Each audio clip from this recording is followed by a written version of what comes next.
अस्सलाम वालेकुम guys, question number first के फिफ्थ पार्ट की तरफ चलते हैं। 3x3 का हमारा डिटर्मिनेंट है जिसको एवेलुएट करना है। मैं कंसीडर करूंगा फर्स्ट रो। फर्स्ट रो की रिस्पेक्ट से मैं इसको एक्सपेंड करूंगा और इस 3x3 के डिटर्मिनेंट को मैं एक्सपेंड करके 2x2 के डिटर्मिनेंट की फॉर्म में लिखूंगा। ठीक है, कैसे करेंगे? सिंपल सी बेसिक टेक्निक है। फर्स्ट एलिमेंट इसको सेलेक्ट करो, उसके बाद इसके जो नीचे वाले एलिमेंट्स हैं और इसके सामने वाले एलिमेंट्स हैं उनको कट कर दो। बाकी जो बचेंगे वो 2x2 का डिटर्मिनेंट हमें दे देंगे कुछ इस तरह। ठीक हो गया? नेक्स्ट आगे चलते हैं।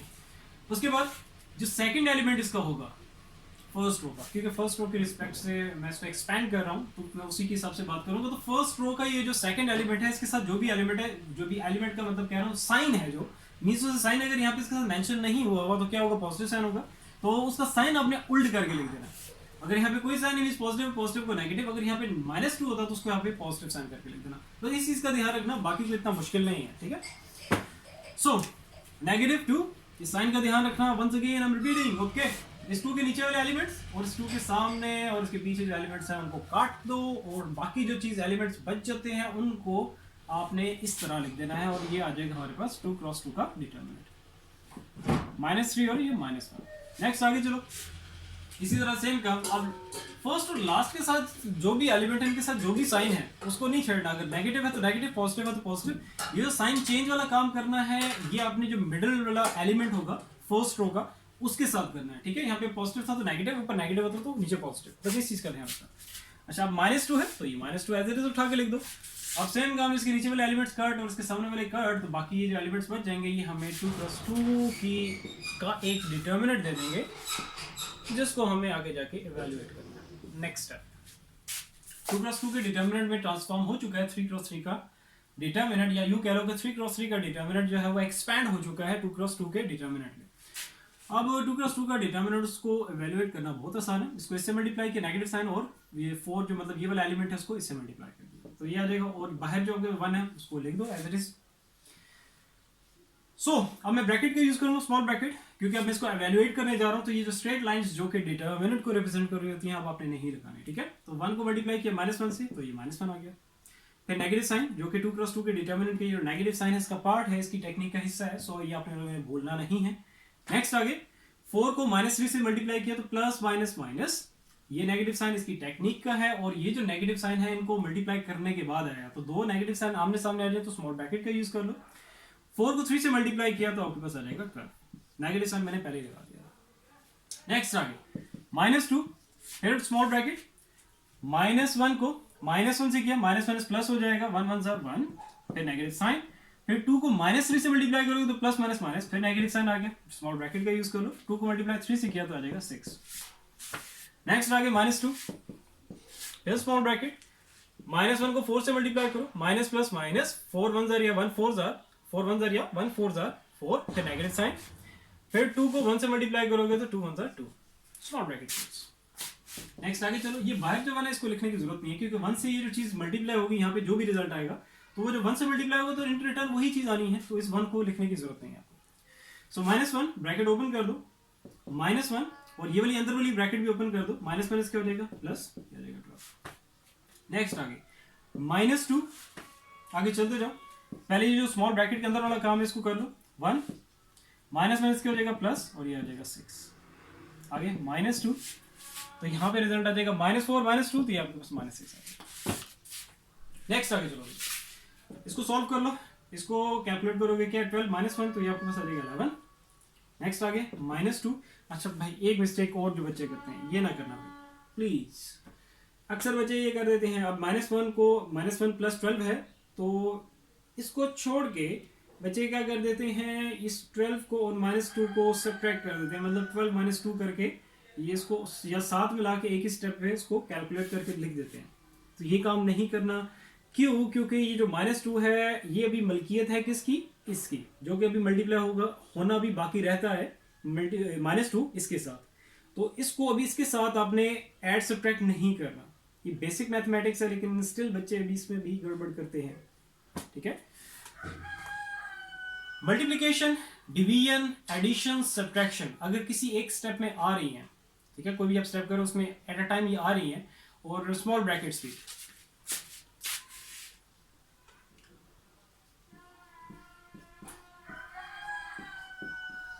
बॉड मैस, ये एक रूल है कैलकुलेशन का।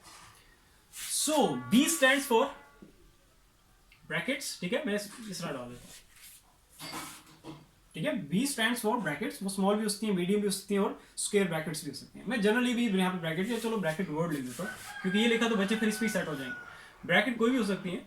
तो सबसे पहले प्रायोरिटी, मतलब कोई ऐसा स्टेप आ गया है कि जिसमें ब्रैकेट्स भी हैं और कोई उसका ऑर्डर भी है, ये वो ऑर्डर है, ठीक है, वो स्टैंड्स फॉर ऑर्डर। इस पे मैं अभी बात नहीं कर रहा क्योंकि इस पे यहाँ पे भी ऑर्डर वाली बात यहाँ पे है नहीं, ठीक है, ऑर्डर वाली चीज नहीं है। यहाँ पे स्मॉल ब्रैकेट्स हैं और उसके बाद डिवीजन भी यहाँ पे नहीं है। अच्छा, डी स्टैंड्स फॉर डिवीजन, उसके बाद मल्टीप्लिकेशन, उसके बाद एडिशन और लास्ट में आपकी आएगी सब्ट्रैक्शन, ठीक है। तो ये बॉड मैस वाला रूल अप्लाई करते हुए, इसको सामने रखते हुए अपने कैलकुलेशंस करनी है। तो अगर कोई कहीं पे भी ऐसी एक्सप्रेशन आ गई जिसमें ब्रैकेट्स हैं, तो सबसे पहले ब्रैकेट को अपने प्रायोरिटी देनी। ये प्रायोरिटी ऑर्डर है, ठीक है। ये सबसे पहले अगर ये सारे काम, सारी चीज आ रही है, तो सबसे पहले आपने क्या करना है, ब्रैकेट्स को प्रायोरिटी देनी, जो कि यहाँ पे मैं दे रहा हूँ। मैं हमेशा ये कहता हूँ कि ब्रैकेट्स के अंदर वाला काम अपने पहले करना है और करना ही है डेफिनेटली, क्योंकि बॉड मैस जो इसको अपने ब्रेक नहीं करना। तो ब्रैकेट वाला काम पहले, मीन ब्रैकेट को अपने प्रायोरिटी देनी है। उसके बाद ऑर्डर वाली चीजें भी यहाँ पे नहीं है। उसके बाद जब आएगी तो मैं वो फिर रिपीट कर दूंगा, ठीक है, ये बॉड मैस। फिर उसके बाद आई थी डिवीजन भी यहाँ पे नहीं है, ओके फाइन। फिर उसके बाद आई थी मल्टीप्लिकेशन, तो मल्टीप्लिकेशन अभी यहाँ पे है, जैसे यहाँ पे आ रही है। अब -2 मल्टीप्लाई हो रहा है इस टर्म के साथ, तो इसी वजह से 12 -2 नहीं कर सकते, मतलब 12 में से 2 को सब्ट्रैक्ट नहीं कर सकते, या ये जो -2 है इसको सब्ट्रैक्ट नहीं कर सकते 12 में से, क्योंकि अभी ये -2 है, मल्टीप्लाई किससे हो रहा है, आगे फर्दर किसी टर्म से हो रहा है, जो कि अभी रिजल्ट आएगा नेक्स्ट स्टेप में 7 आएगा। क्योंकि आपने प्रायोरिटी किसको देनी है, मल्टीप्लिकेशन को प्रायोरिटी देनी है over addition and subtraction. So that's why -2 को, और ये जो 12 है -2 के साथ सब्ट्रैक्ट नहीं हो सकता, या -2 इसके साथ सब्ट्रैक्ट नहीं हो सकता, क्योंकि आपने किसको प्रायोरिटी देनी है, मल्टीप्लिकेशन। तो प्लीज उस चीज का ध्यान रखना, ये एक प्रायोरिटी ऑर्डर है। सो नेक्स्ट आगे चलते हैं। इस पे मैं डिटेल में एक सेपरेट वीडियो बना दूंगा, ठीक है। अच्छा, एक चीज जो है स्विचिंग कर सकते हो आप, ठीक है। यहाँ पे डिवीजन और मल्टीप्लिकेशन, इसकी आप स्विचिंग कर सकते हो कि एक स्टेप ऐसा है कि जिसमें डिवीजन और मल्टीप्लिकेशन एट अ टाइम आ गई है। वैसे ये मल्टीप्लिकेशन और डिवीजन कुछ ऐसी भी कैलकुलेशन आई थी जहां पे स्विचिंग नहीं करनी होती, लेकिन यह है कि ओवरऑल जनरली अगर मैथमेटिक्स की बात करें तो मल्टीप्लिकेशन और डिवीजन हम स्विच कर सकते हैं, ठीक है। ये मतलब इस तरह कोई चीज आ गई है, 2 × 4 × 6, ठीक हो गया। तो अब यहाँ पे जैसे बॉड मैथ्स कहते हैं कि आपके पास क्या है, पहले डिवाइड करो तो आपके पास ये आ जाएगा 1/2, और इस 1/2 को फिर मल्टीप्लाई कर दो 6 से, इनको मल्टीप्लाई करोगे तो क्या आएगा, 3 रिजल्ट आ जाएगा, ठीक है। इस तरह हमारे पास 3 आया। और अगर मैं यही सेम एक्सप्रेशन लिखूं और सबसे पहले इसकी क्या मल्टीप्लिकेशन कर दूं, मल्टीप्लिकेशन कैसे करोगे कि इसके नीचे जारी बात कुछ भी नहीं है, 1 ही होगा, आपकी तरफ से 1 लगा देता हूँ, तो ऊपर वाले को ऊपर से मल्टीप्लाई, नीचे वाले को नीचे से मल्टीप्लाई। पहले मैं मल्टीप्लाई अगर कर देता हूँ तो क्या रहेगा, ऊपर 12, 2 6 12 और नीचे 4 1 4, तो उसको और उसके बाद डिवीजन कर रहा हूँ, तो हमारे पास रिजल्ट क्या आएगा 3। अभी भी 3 आ रहा है, और इसमें जो मतलब प्रायोरिटी हमने स्विचिंग की है, मतलब पहले बॉड मैथ्स के कहता है डिवीजन करो, तो पहले मैंने यहाँ पे डिवीजन की, फिर उसके बाद मल्टीप्लिकेशन की, तब भी रिजल्ट 3 आया। और अगर मैं पहले मल्टीप्लिकेशन कर देता हूँ जैसे मैंने अभी यहाँ पे किया और बाद में डिवीजन की, तब भी रिजल्ट 3 आएगा। सो इसमें स्विचिंग कर सकते हो और एडिशन सब्ट्रैक्शन में भी स्विचिंग कर सकते हो, ठीक है। ये वीडियो काफी लंबी हो जाएगी इसकी वजह से, लेकिन ये चीज बताना भी जरूरी थी। ज्यादातर बच्चों को ये पता होगा, लेकिन ये है कि फिर भी अगर कोई बच्चे हैं ऐसे जो गड़बड़ी करते हैं, इसलिए मुझे बताना की जरूरत, मुझे फील हुआ कि मुझे बताना चाहिए यहाँ पे, सो मैंने बता दिया, ठीक है। सो प्रायोरिटी की कैलकुलेशन करते वक्त प्रायोरिटीज का ध्यान रखना as according to the BODMAS. चलो भाई, एडिशन सब्ट्रैक्शन की भी स्विचिंग आप कर सकते हो, सब्ट्रैक्शन पहले कर लो, एडिशन बाद में कर लो, नो प्रॉब्लम, ठीक है। रिजल्ट पे कोई फर्क नहीं पड़ेगा। अच्छा, यहाँ पे करो तो -1 + 12 तो आ जाएगा 11 -2। अब इनको करोगे ऐड करोगे तो आपको सी आ जाएगा -2। अच्छा, इसको मल्टीप्लाई कर दो, माइनस माइनस क्या हो जाएगा प्लस, 2 को मल्टीप्लाई 6 से किया तो ये आपके पास आ जाएगा 12। नेक्स्ट आगे चलो 11। अब इसको -2 को 7 से मल्टीप्लाई करो तो क्या रहेगा -14 + 12। इनको पहले सॉल्व कर लो, 11 इनको माइनस को इनको जरूरत होंगे तो सब्ट्रैक्ट ही, तो बड़ी वाली का साइन वो आ जाएगा, और सब्ट्रैक्ट किया तो आ गया 2, इनको अब सब्ट्रैक्ट किया तो ये आपके पास आ जाएगा 9। सो ये हमारे पास फाइनलाइज रिजल्ट आ गया इस 3x3 के determinant. So I hope clear होगा। स्टिल अगर कहीं भी कंफ्यूजन है तो प्लीज मुझे कमेंट सेक्शन में कमेंट करके पूछ लेना। ये एक बेसिक सी चीज़ थी तो वो मैंने क्लियर करने की कोशिश की है तो आसान, बस बॉर्ड में ऐसा सिंपल है। आप पहले ब्रैकेट को प्रायोरिटी दो, फिर ऑर्डर को, ऑर्डर वाली बात मैं क्लियर कर दूंगा जहाँ पे ये चीज़ आएगी। फिर डिवीजन मल्टीप्लिकेशन स्विचिंग कर सकते हो, बेशक मल्टीप्लिकेशन पहले कर लो और डिवीजन बाद में कर लो। और फिर उसके बाद एडिशन सब्ट्रैक्शन बेशक पहले कर लो, एडिशन बाद में कर लो, नो प्रॉब्लम। ये बेसिक मैथमेटिक्स पे ये रूल अप्लाई होता है और ये होगा, इसी को अपने फॉलो करके ही सारी कैलकुलेशंस करनी है। सो इंशाल्लाह नेक्स्ट वीडियो मिलते हैं, अपना बहुत सारा ख्याल रखो, अल्लाह हाफिज़।